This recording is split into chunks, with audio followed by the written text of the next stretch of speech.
Hello, everybody. It's Zach here from realestatelicensewizard.com. Today, we're talking about the release clause, also known as a buyout clause. Release clause is a contract provision that allows for the freeing of all or part of a property from a claim through a proportional or full amount of a mortgage being paid. Boy, what a mouthful. This clause is usually seen in blanket mortgages, but more on all that later. As always in this video, we're going to talk about the definition, how it deals with real estate, and what to remember for the real estate exam. But before we do that, I just want to make sure you remember what a clause is. For those who don't know, the clause just identifies a particular section of a real estate contract. In real estate, there are many different types of clauses, and you are likely to see many of them on the real estate exam, so it's super important that you understand them. So let's define the clause we're talking about today, the release clause. So a release clause is a contract provision, typically in a blanket mortgage, that allows for the freeing of all or part of the property from a claim through a proportional or full amount of the mortgage being paid off. So what exactly does that mean? Well, for those of you who don't know, a blanket mortgage is a mortgage that covers two or more pieces of real estate. Blanket mortgages are designed to enable investors, builders, and developers to mortgage more effectively.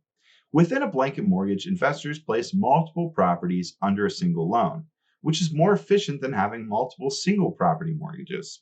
The release clause allows investors to pay off a specific portion of their blanket mortgage to fully release it of the lender's claim.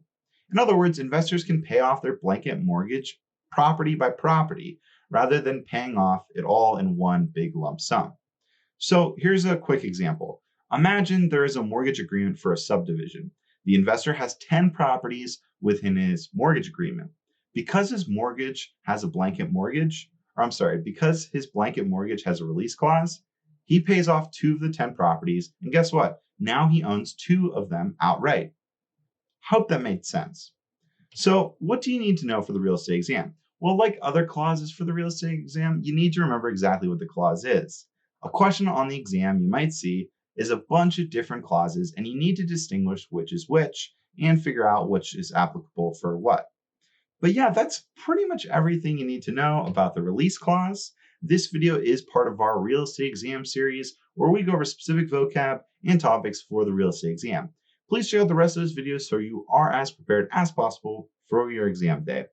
We also have other videos in this series covering contract clauses, so make sure you check those ones out as well. If you do have any other questions, comments, please leave them down below. Don't forget to hit like and subscribe for more. Thank you guys so much for watching. My name is Zach Smigel from realestatelicensewizard.com. As always, make today magical.